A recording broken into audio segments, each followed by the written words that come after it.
All right. Thanks for joining us today for our fourth and final panel. We have two panel members with us today.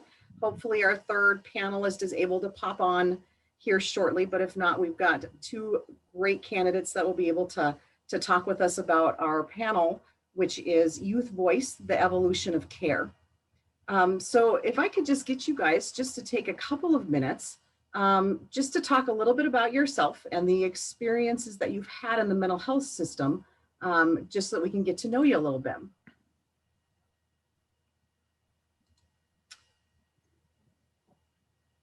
Why don't you go ahead and give us a start? Tyler, Joe. Hi. Well, my name is Joe Gerber. I grew up in the suburbs of Chicago. I'm still living in Chicago. I was diagnosed with a myriad of diagnoses from the time I was 5 until about 10. And I spent many years in a therapeutic day school. And then I was a resident at YBGR for about a school year. And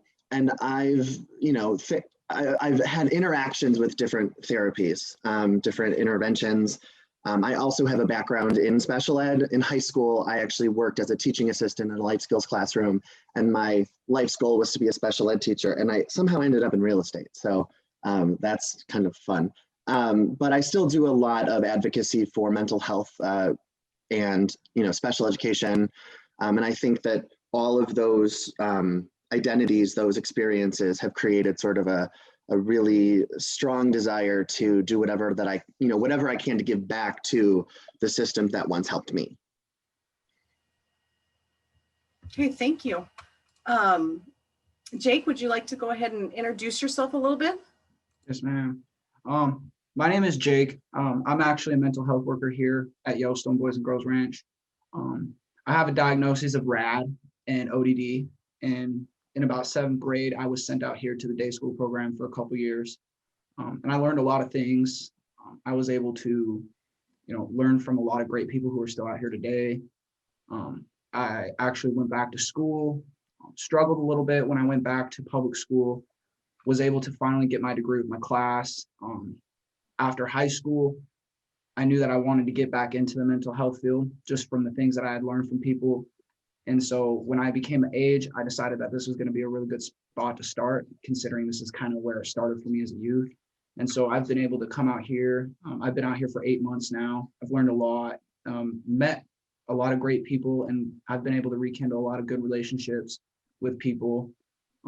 It's super important for me to be back in the field because I really pride myself on motivating the kids and fighting through the adversities that they go through, because I still fight through them to this day. And so it's been a blessing to be able to come back out here and have the support that I have from the people that I have out here.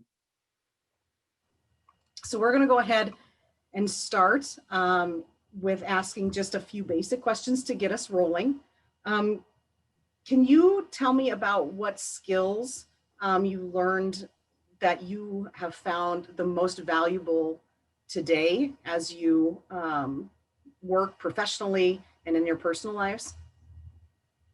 Jake, do you want to go ahead and start us off? Absolutely. So I think the biggest thing that I've learned coming through the mental health field is the value of caring. I know that sounds cliche, but being a constant part in the kid's life has been super important. One thing that I learned as a youth, being out here in the day school program, there was a lot of paraeducators, a lot of teachers who were just starting to get into this business.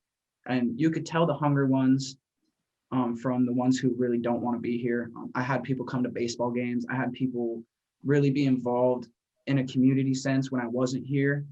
And so like that teamwork and like loving your neighbor, that really stuck with me when I left here. And I was able to translate that skill, like when I went to high school, being in leadership programs as a senior to like help the freshmen get through their first year of high school, going back and being a teacher's assistant and just like wanting to give back to the younger kids.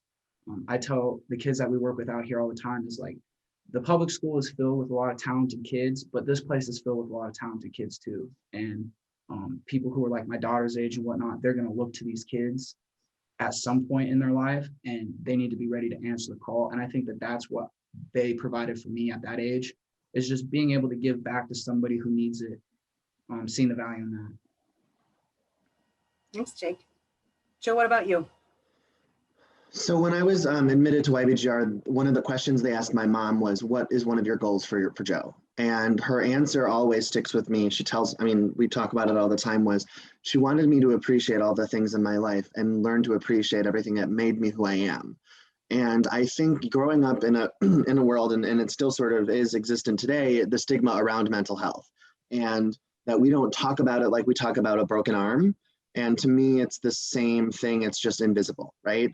And a lot of my speaking, I do a lot of speaking and consulting in local schools, and a lot of what I talk about is intersectionality and all of the things that make you who you are, whether it's your religion, your gender, your sexual orientation, where you come from, but also all of the experiences you have and all of the people and systems you come into interaction with are also identifiers. And so I would say that just as much as I say that I'm Jewish, I would say that I went to YBGR and I have mental health issues that I deal with every day. And I think one of the skills that I've found that I learned specifically at the ranch was to really hone in on all the things that do make me who I am, and learning to appreciate and find strength in some of the things that society teaches us not to appreciate, right? And so I say, you know, that I am a real estate agent, but I also say that I have Asperger's and bipolar and OCD and a bunch, you know, depression, anxiety, right? To me, those are all the same, and they're all things that we can find strength in and pride in, and it doesn't have to be something that makes us something, you know, makes us feel shame. It makes us who we are. It makes us stronger. So I think that was one of the biggest things I've learned, and I'm still learning every day, is how to appreciate myself for who I am. And also, like Jake mentioned, I do a lot of advocacy and working with young people because I feel like there aren't enough people who can share their story for whatever reason, whether it's they're not comfortable, they feel shame, whatever it is. But for me, I truly feel like we need to be able to see ourselves in other people. And for that to happen, people like me and Jake and everyone who struggles with whatever, they need to share their story if they can and they feel comfortable, because there are so many young people in this world who feel like they're alone, and they're not. There are so many of us who struggle every day, and it's important that they see that as they grow up and develop the coping skills that some of us have to learn in adulthood. Great. We do have a question from one of our attendees. They want to know that from your experiences, what was something that staff members or other providers could have done better or differently?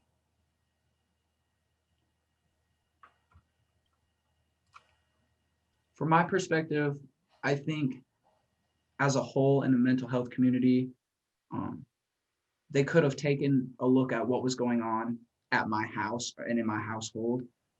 A lot of it was they would see these behaviors at school, they would see these behaviors in the community, and I didn't feel like there was enough people that would have taken a look at what was going on inside my house.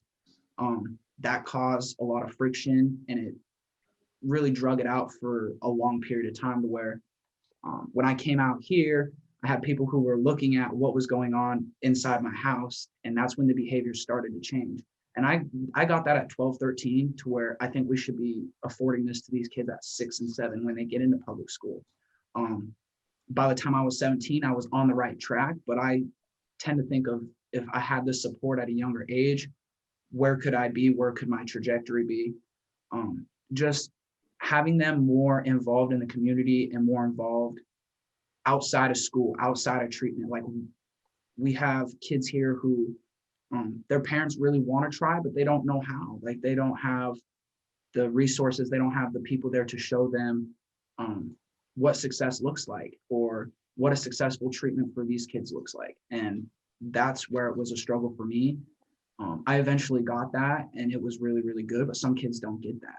We have kids who get sent out here at 16, 17 and get sent to other facilities, and sometimes these kids don't get diagnosed till they're 16, 17. And I feel like that sets them up for failure, and it sets them back a long time. So getting mental health, talking to them at a young age, and making sure that we're pushing that at a young age, that it is okay to talk about it, that it is okay to get help.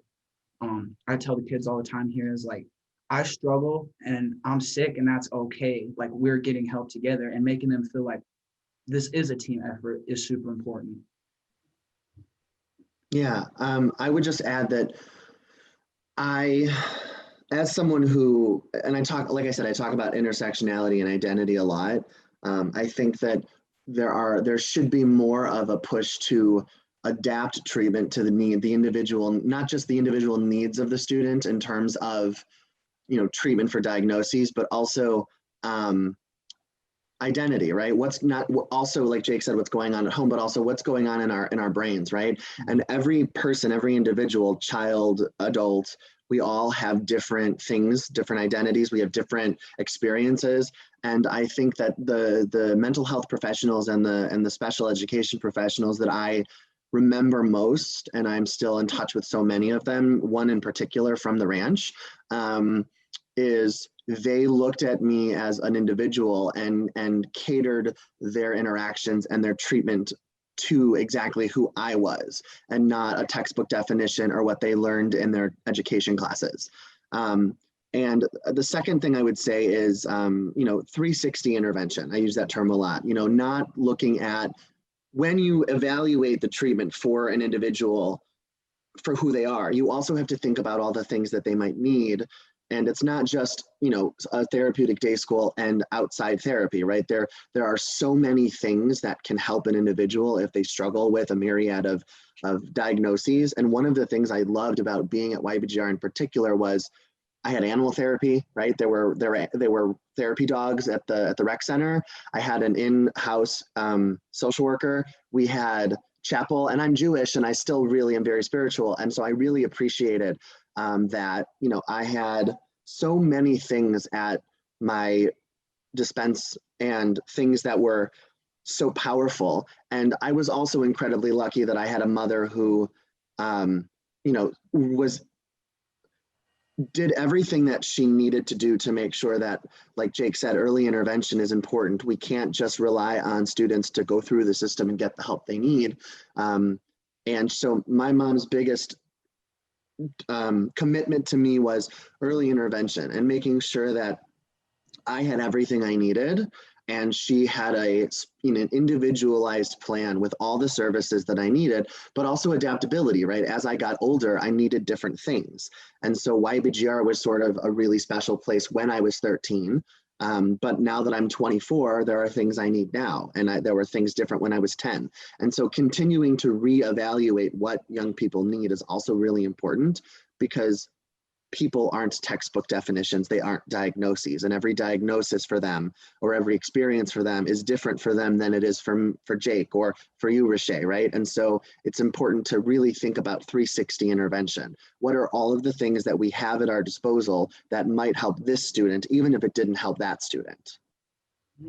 So kind of dovetailing off that, what advice would you have for adults and those of us here today on how to balance the need for the direction and the need to listen? I think that one of the things that I appreciated about some of the mental health professionals that I interacted with was listen first, right? And that was one of the biggest things I appreciated about my therapist or my social worker in Luthold that I interacted with almost every day was at YBGR, was every therapy session started with me checking in. And I think that we, as someone who also works in the mental health field and does a lot of advocacy, we talk a lot, right? And we look at files and we look at paperwork and we look at history and how we've treated people like this before and how this person has been treated. And I think what needs to start is, and I like this, like when I worked in special ed, I met the students before I ever read their IEPs as a teaching assistant. And so I got to know the student before I got to know their paperwork and their diagnoses and what they've done before and what they've experienced before.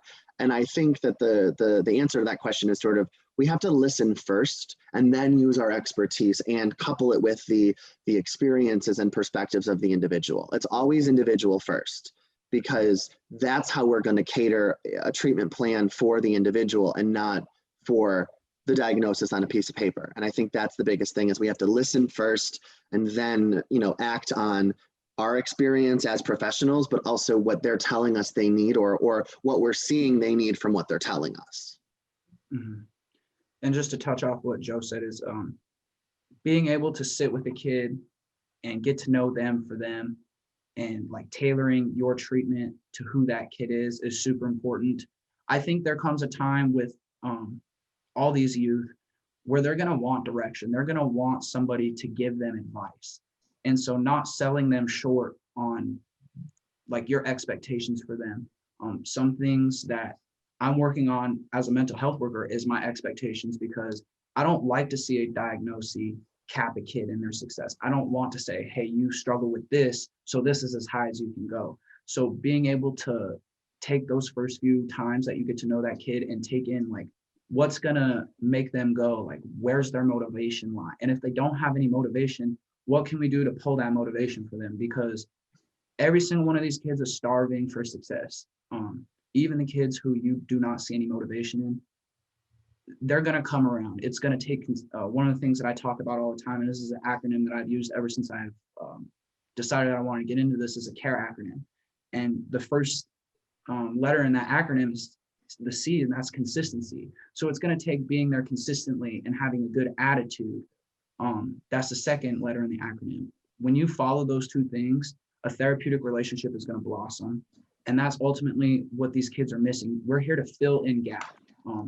The gaps that mom, dad, whoever that may be, didn't get to and maybe just didn't fulfill. Like that's our job as mental health advocates and mental health workers, to fill those gaps. And so taking the time, the first, maybe 5-6 sessions, and it's going to be, some kids are going to take more than others. Some diagnoses, they're going to overshare. Some diagnoses, they're going to take months. So being able to listen and tailor, like what Joe said, tailor your therapy to what's going to help this kid is super important. Rishay, can I just add one more thing? Absolutely. Yeah. I was thinking about this. So I'm talking about my mom a lot, and I know she's watching. That's not why though. One of the things my mom always did for me, and she does for her students as well, is she has incredibly high expectations, and then also adapts those to her students. And I think that's really important, is you don't know the student's abilities or capabilities until you get to know them. But if you have high expectations, it shows them that you believe in them, right? And so if you go into a relationship knowing that, oh, well, has similar experiences to a student I worked with before, so I'm just going to kind of do the same thing, or I'm just going to do what I know. I think that shows them that you're really not listening or getting to know them. There's one thing about listening as professionals, and there's another thing about hearing and understanding and comprehending. And so I think if you set the bar high and they don't make it, that's okay. You just adapt the expectations. But if you start with the bar low, they're never going to see their potential. And as one of the people that they're going to interact with the most in their most important, the most critical moment that they could go through a transformation, you want to set the expectations high, at least at the beginning, so they know that you believe in them and that you see the potential, whether they do or not. And then the second thing really quickly that Jake touched on is it's different timing for everyone, right? And so we have to sort of go on that journey with them, knowing that it could be 6 months, it could be 5 years, it will be maybe for the rest of their lives. And I remember staying at the ranch for 10 months or 9 months. And I remember at the beginning, I was told that I'd probably be there at least a year. And part of it was because my stepmom and my dad adopted a baby girl, and I was motivated to meet her in August. And I was like, I'm going to be home in August and it's going to be for good. And I did somehow, by the grace of God. But also, I'm a completely different person since then. I mean, I tell people that meet me now what I was like as a preteen and a young child, and they don't believe me, right? They hear about these, mood swings and these really awful things that I used to go through in my daily life, and they don't believe me because I'm able to cope in ways that I never was. And so to me, it took me 13 years, and some people it takes 20, and some people it takes 1. But when you work in the mental health field, you make a commitment to be there from start to finish in your role. And I think that's really important, is knowing that timeline doesn't matter. It's the individual, and you know when they're ready to go to the next step. But in your step, in your moment, in your role, you have to be committed for the long haul. Thanks, guys. So another question, how can we best educate ourselves to support our loved ones? And also, what are the best practices in approaching our loved ones to let them know that we're here to help? I think everybody's different. It takes a lot of patience, and it takes different interventions at times. Some people are going to go through 5 different interventions. Some people are going to find it on the first try. The approach is the same. Some people are going to need tough love. Some people are going to need catering and nurturing. It just is about you and how patient you are and how willing you are to build that therapeutic relationship, or to just build that relationship with somebody in general. Having a RAD diagnosis, it's really hard to maintain relationships. And I've had to learn over the years to step back and put myself in other people's shoes, which is sometimes really difficult for somebody with RAD. Since I've been able to do that, I've been able to blossom in my relationships, but it's taken time. Bobby Sipes, he's a great paraeducator out here. I can't tell you how many times as a kid that I used to like butt heads with him. And I always thought that it was, him disliking me, but his approach for me was tough love. And that worked for Bobby. It may not have worked with somebody else. So just finding out who you are as a person, finding out who that person is as a person, and being able to work with them. It's not going to be something that happens overnight. It's not going to be something that happens over a 6-month period of time. Like, if you really love this person who has mental illnesses and struggles, this is going to be something that you need to be committed to for the rest of your life with. You're going to have to be able to help this person grow, and you're going to have to be able to watch them fall on their face a couple of times, because that's ultimately going to happen. Are you going to be the person that's going to help pick them up? And ultimately, like with somebody with RAD, that's what I look for. When I make a mistake, I look to see, okay, who did I just push away, and who's going to be there to help pick me back up? And being consistent and staying there is probably the biggest part of my mentors. Like, that's what has driven me to be more successful and driven me to be here for kids who struggle with the same things I do. I think for me, I look at it from a lens of in-home, right, and family. My mom, again, mentioning my mother, she always says, and I believe this and I say it all the time, you can bring a horse to water, but you can't make it drink, right? And you can provide all of the support directly for their mental health that you possibly could. And at one point, the individual has to make a conscious decision that they need or want the help, right?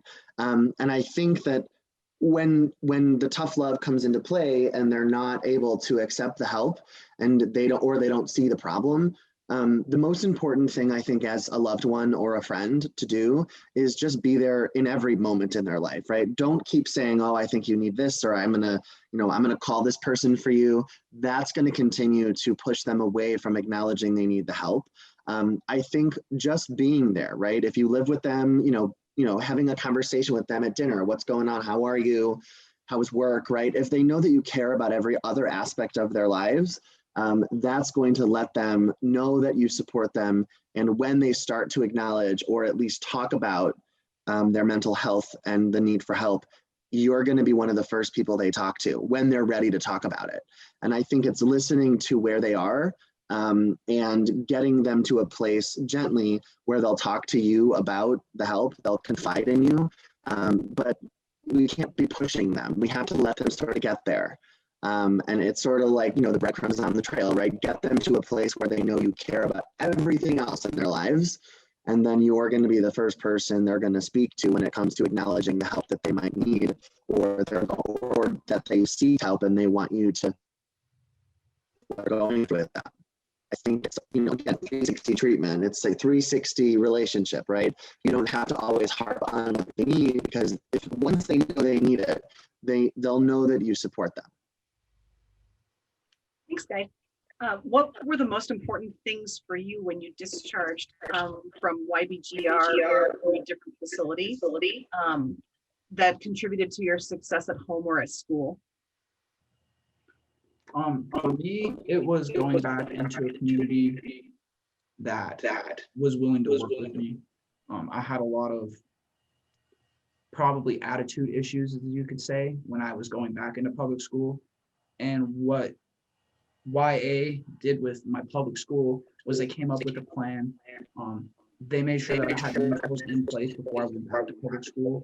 They made sure that I had a plan for the situations, like a situation that would arise when I was at public school before. Now, when this arises, when you come back from YA, how are you going to handle it? They had addressed every potential issue. They had addressed every potential problem that I may face, and they gave me solutions to those problems. And it took probably a good year to get that down. And having that is super important for me. I think for me was acknowledging that I'm not good with transitions. I don't think there's any person who struggles from mental health who's good when when there's a major life transition. I moved as a kid. I moved about, I think, 6 times. I would stay within the same community, and one of the things that my mom always tried to do was keep some sort of normal, some sort of stable activity, something that I did before that would be able to be used in a new situation similarly or the same way. And I think for me, the toughest thing was being able to remember what I learned in a world that I struggled in before. And I think, for example, there's a lot of folks who struggle from addiction, right? And one of the most challenging things when they go through treatment is coming home to an environment that they used in, right? And so for people who struggle from invisible health things in their brain, it's the same way. When you go back into a similar environment from before, your brain's natural response is to regress into whatever is familiar. And I think for me, it was reminding myself of all of the people that I interacted with at YBGR and all the people that were there to teach me these coping mechanisms and teach me how to appreciate everything that I had in my life and the people and the person that I am.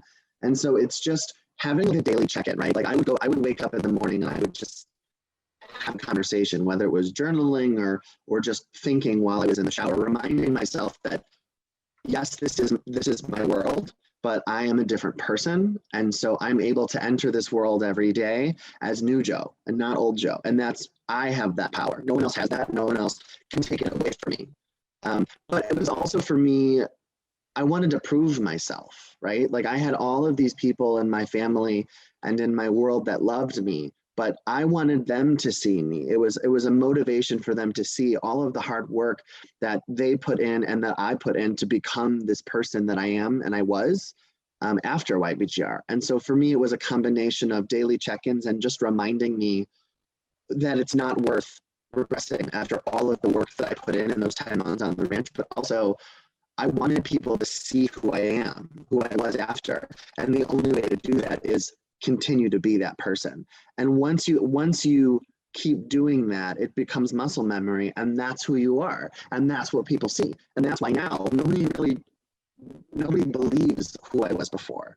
And that's always going to be part of who I am, and I will always talk about it, but it makes me sort of chuckle when I meet people and then they get to know me and I share with them who I was and they don't believe me. To me, that's a testament of all the hard work that I put in and the people around me that were committed to helping me as long as it took. Because to me, that's all that I ever wanted, was to be able to maintain relationships with, as someone on the spectrum, it's hard to maintain relationships because I have social anxiety and I'm not always the most intuitive when it comes to social cues. And so for me, I wanted people to see me as someone they could be friends with, right? I wanted teachers to see someone that could help out in the classroom and be a leader. And when it came to working in the special ed world, I interacted with a lot of my former supervisors and my former teachers. And I wanted them to see not only all the work that they put in for me to become who I am, but also that I'm now giving back, right? Jake, you're doing wonderful thing by working at the ranch now, after having been a youth there. I think about it all the time. I just live too far. But the idea that giving back is a sign of, I've made it, I'm at the other side, and I'm going to continue to help people through that tunnel until they can see the light that I saw. One of our attendees has a question. Says, my daughter is 18, who officially got diagnosed with bipolar, and we have been fighting by ourselves since she was the age of 12. How do you think we get resources out to families so they can get the help they need?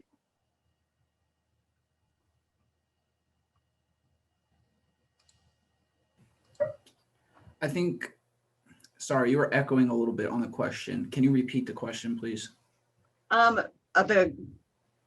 They have a daughter that just recently was diagnosed with bipolar, and they've been fighting and struggling with it since they were 12 years old. Wanting to know what your thoughts are on how to make resources available, or at least let families know that they're available so that they can get the help they need. I think it starts with the public school. I think it starts with people like Yellowstone Boys and Girls Ranch and these foundations getting into the public school earlier.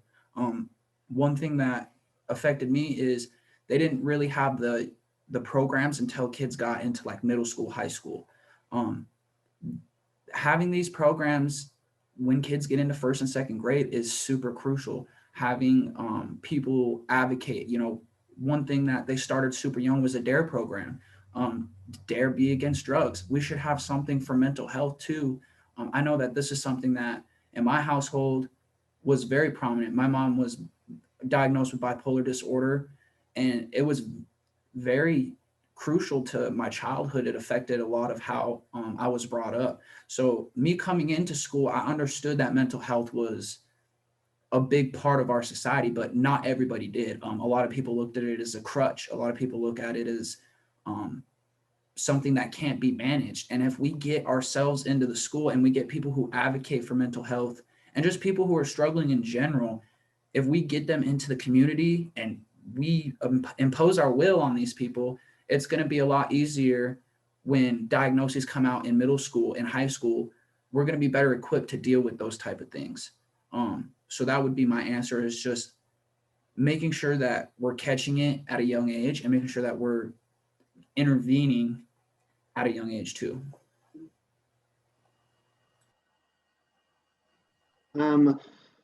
So I'm going to agree with Jake that I think it's important to have early intervention, but I also think that when we talk about intervention, just like Jake was talking about, it's not just treatment, it's not just therapy and medication, it's having conversations and destigmatizing the stigma that exists. And I think the most important thing for families to do for their children, which will trickle into the community and into the schools, regardless of geographically where you're located, is normalizing it in your house, right? Like, all three of my siblings were all members of the LGBTQ community. And so for my mother growing up, she knew that there was something going on with identity when we were growing up. And so she would always be inclusive in what she talked about, the movies we watched, the music we listened to, where we went and on the weekends. She was very deliberate to make sure that we knew that there was nothing wrong about who we were. And so when we were able to come out however we identified, it wasn't as stressful, because we knew that not only was our mother and our parents and our family inclusive and loving, but we looked at the world through a lens of the world can be like our house too, right? And so it's not only I'm okay the way I am, but it's I want to make the world the way that my house was. I want to make sure that my classmates know that their house can be like my house too, right? And so the first step in processing a diagnosis is, how can we adapt our daily lives within our family, within our household, whether it's two households or one parent or two. How can we use the advantage of being in our home together and take advantage of the opportunity to sort of normalize and destigmatize? My mom did that too, with going to homeless shelters, and we fed the homeless every holiday and Thanksgiving with our chickens. Your child or your family member or your loved one that you're not the only one going through this. And not only are you not the only one going through this, but you have the power to seek the help. And then the second part of what I think it would be important for loved ones to do is, you don't have to execute treatment right away. You have to look at all your options. One of the things that we struggled with when I was young, like 5 or 6, was most psychiatrists didn't understand how to deal with comorbidity when one of the diagnoses was autism spectrum disorder. And so I had this mood disorder, I had this social developmental disorder, and nobody really had enough experience to figure out how they interacted. And I have that knowledge now, with, not being able to connect with people just made my mood disorder worse. And so it was a snowball effect. And my mom, all of the people and all of the treatment that was available, and made an educated decision on what's best for Joe. And I was really lucky to have those resources. I'm really lucky that I have really good health insurance, which is another conversation. But just making sure that within your means, you're doing all the research you can. And like Jake said, involving the public school, right? It's the law that public schools in the United States have to provide the services they can for your child if it's a applicable school. And if they don't, they have to provide another placement. That's the law. And most parents don't know that. And my mom was lucky enough that she fought the district for many years to be able to provide me YBGR. And so knowing what your power is, involving the schools to make sure that they're doing everything they can in the school day, and then, normalizing and destigmatizing it in your household, I think are the 3 biggest things that you can do for your loved one with a new diagnosis or a new journey, a new experience. If someone, a child growing up, doesn't have a supportive household, what kind of advice would you give them to find some resources and support? So I didn't really have that support growing up. And one of the things that helped me, and I wasn't able to really realize it till I was later, is being okay with finding mentors in places that are uncomfortable for me. Growing up in an environment where there was drug use and violence, I didn't think that it was okay to go to the library and look for advice from the librarian. I didn't think that those things existed. And if they did exist, they weren't going to take their time to associate with me and help me. And so, especially with RAD, that's amplified. A lot of the times I had to find that in coaches. A lot of times I had to find that in teachers. And there's nothing really that you can do except go out and find those mentors, or go out and not feel bad for yourself, which is hard. It's hard to not feel bad for yourself when you're in that situation, but to understand that you were put in that situation because you're special. I think a lot of times when we get put in a bad situation, or we're born into a household where we're not supported, we look at that as like a check mark against us. But one thing that I try to push on to the youth that I work with is, that just puts you at an advantage. That just means that you're going to be going through something at a young age that these other people haven't gone through. And that's why I'm only, 23 years old, but I'm able to use my experiences that I've had to help other people. So really getting out and understanding at a young age that there really wasn't going to be anybody there to help pick me up, and that I needed to get out and find these mentors because they weren't at my house and they weren't in like my family. So, and it's a process to this day.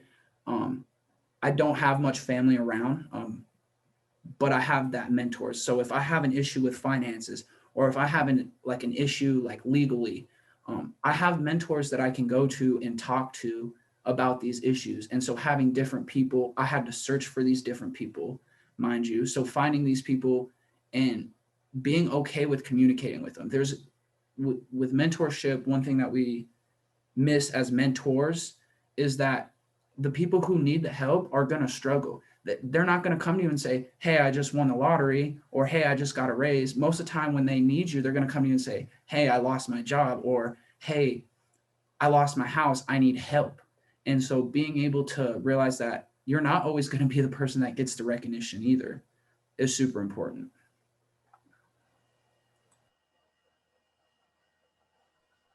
Yeah, touching on that, I really think that, being someone who also does a lot of, like I said, work with identity and minority identities, I think that one of the things we talk about are safe spaces, right?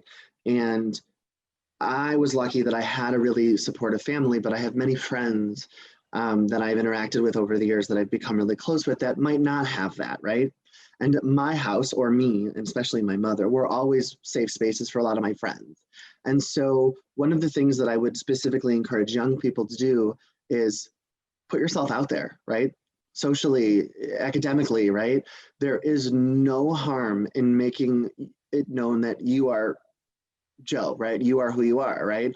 And as you become more comfortable being uncomfortable in putting yourself out there, you're going to attract people that are really good influences, right? They're mentors, they're safe people, they're people that you can trust.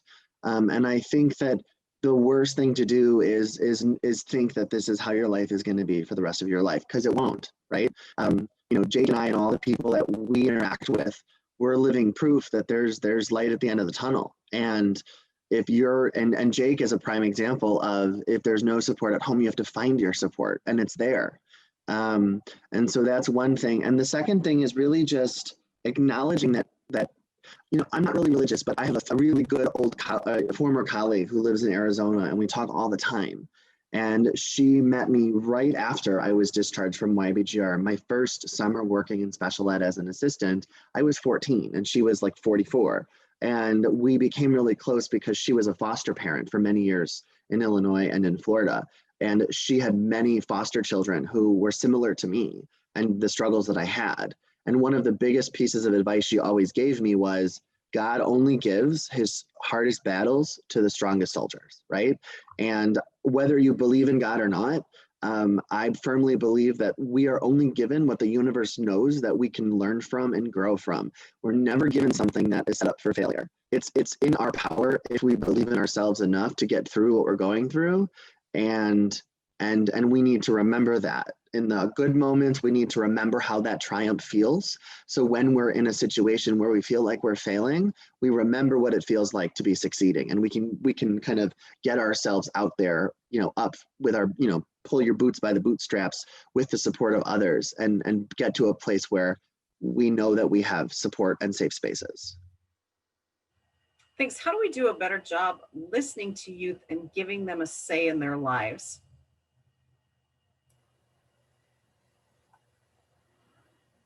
I think just having multiple conversations with them, and it just goes back to being patient and being able to sit down and have those conversations. A lot of the times with the youth that I work with, they can be telling you that one thing's going on, but when you look at it from a wider perspective, there's 10 things going on. And so dissecting those 10 things can be a challenge, and it can take time. And sometimes other kids are going to be different. They're going to want more words of affirmation. There's going to be kids who are going to want more time and space. And so figuring out that balance and just being in the know-how and being consistent of who this kid is or who this person is and how we can reach them. It ultimately comes down to being consistent and being efficient in those two things.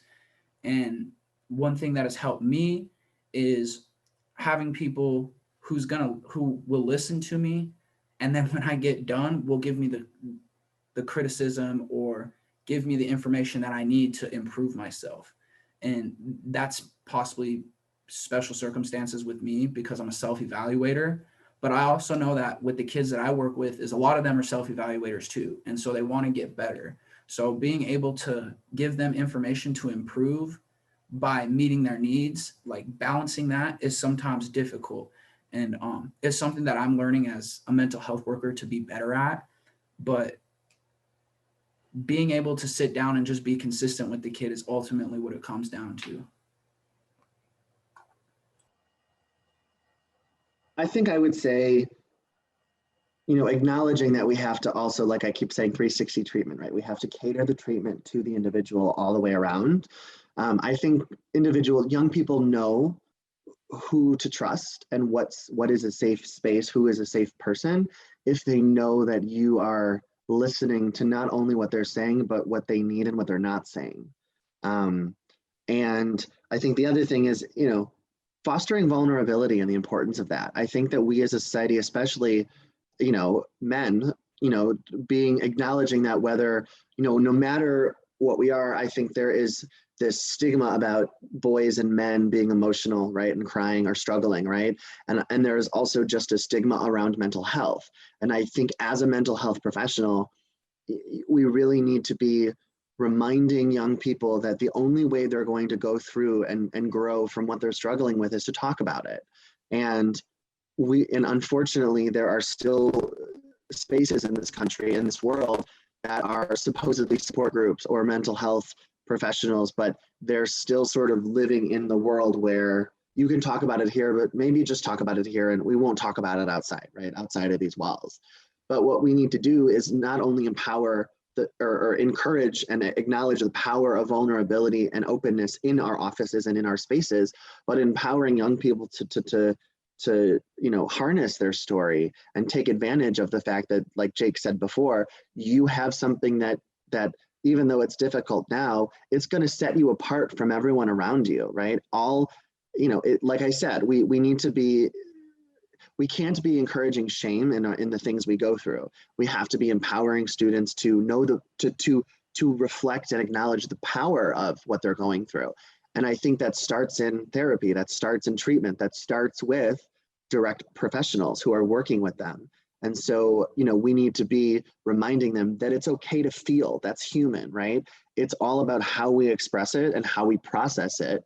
And we need to reteach and they need to relearn how to not only communicate what they're feeling, but feel like that they should be, and that's okay. And destigmatizing all those stigmas around those experiences. Thank you.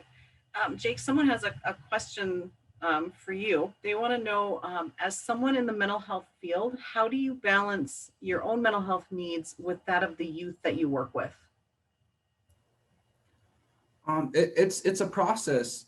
It's something that has taken me months to kind of get down, and I don't have it down yet. A lot of it is when I started and I sat down in my interview, I had a great interview, but I was honest and upfront in telling the supervisors that I'm going to need a little bit of extra support. I'm going to need more supervision. I'm going to need people who are going to not necessarily watch over me, but check in with me and support me. And I was very blessed to be put in a situation with Melinda Adams that I don't think that I would be able to succeed like I have anywhere else, because some of our struggles we share and she understands, and she's been able to put me in a position with my coworkers that they pull the most out of me.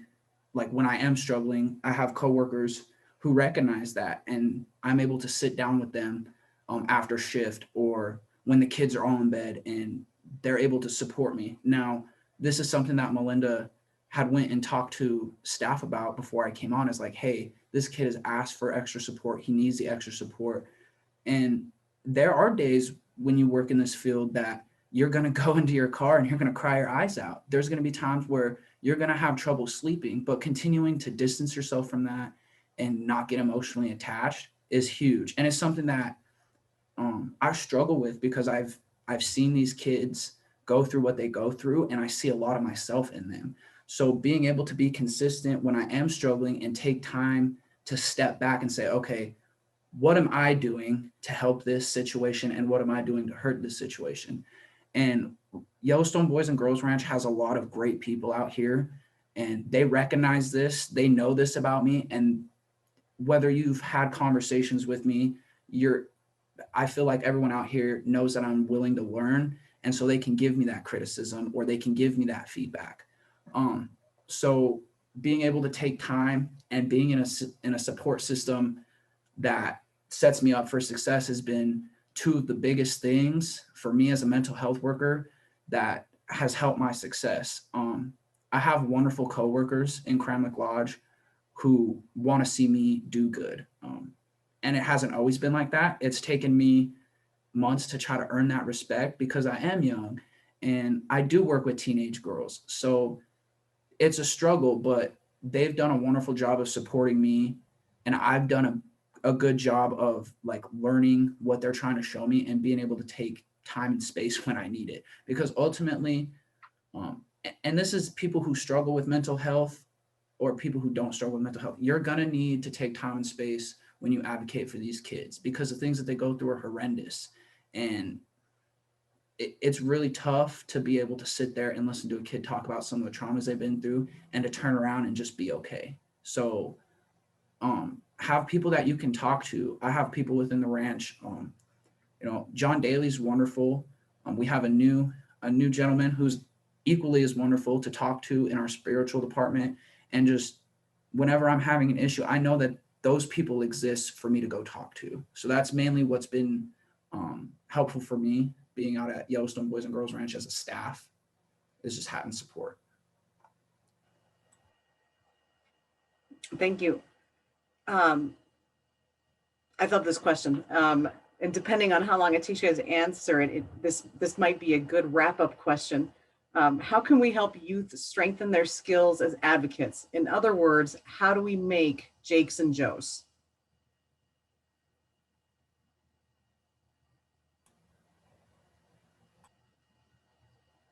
Jake and I are playing a game of mute, but I think I'm going to go first.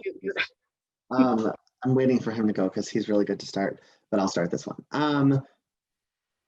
I think one of the most important things that I feel is important, and one of the greatest gifts that any mental health professional gave me, is they saw me, right? They looked at me and they got to know who I was, right? And my experiences, my diagnoses, all the things that made me who I was and am were mine. And they were able to kind of disconnect me from every other person they might have interacted with in the past that had similar experiences. Every person we interact with is one person. They always say that one person you meet with autism is one person you meet with autism. Same with anyone, right? No two people are the same, not even identical twins. And it's important for people to feel seen and heard. And a lot of the behaviors that young people are exhibiting, I believe most of them stem from feeling shamed for who they are and not having an outlet to express their feelings and their emotions. And I don't know if Jake would agree with me, but that was the root of a lot of my behaviors. And I see it in a lot of the young people I've interacted with. And if you create safe spaces, you see them as they are, and you sort of listen to them and cater a plan of treatment around what they need to be, what they should be, the person the world wants them to be. That's the most wonderful gift that you can give any student and any young person, is listening, seeing, right? Hearing what they're saying, and that in of itself will empower them to communicate more. And then it becomes a snowball effect of they understand and acknowledge that it's not a bad thing to feel how they feel or be who they are. It's just listening, and it becomes a snowball effect of encouraging individuality and vulnerability, and the power and the positive power of that, and disassociating any shame with that. That's what I would say. I appreciate your insight, Joe. I think for me, my opinion on this is being able to motivate the kids and being able to express belief in them. The more motivation and the more belief we instill in the youth, the more success that they're going to have. And I was super lucky to be able to cross paths with educators who they refuse to accept failure. And if that meant moving me out of my house my junior year into this, my assistant principal had talked about moving me out of my house and taking my car and just driving me back and forth to school and making me stay in her basement. And that was all just to get me a high school diploma. That's going above and beyond. When we go above and beyond for kids who are struggling, they're going to notice that. It may not be tomorrow, it may not be 2 weeks from now, but something's going to click. And the people who extended offers like that and tried consistently, some of them succeeded and some of them failed in my case, but I always remembered that. And I was able to come back later on and use those skills because those seeds were planted in me. And so going above and beyond and explaining to the kids that, you know, again, while the public school is filled with kids with 4.0 GPAs and good house lives, and they're going to go to college and be successful, it doesn't mean that kids who have taken my path and Joe's path can't do the same things. You look at Joe and you see that he's very successful. He's put himself in that position because he refused failure, and the people around him have supported him, and they refuse to accept his failure. It's the same case with me as people just don't accept the failure and be consistent and be in the kids' lives. That's the big part of it.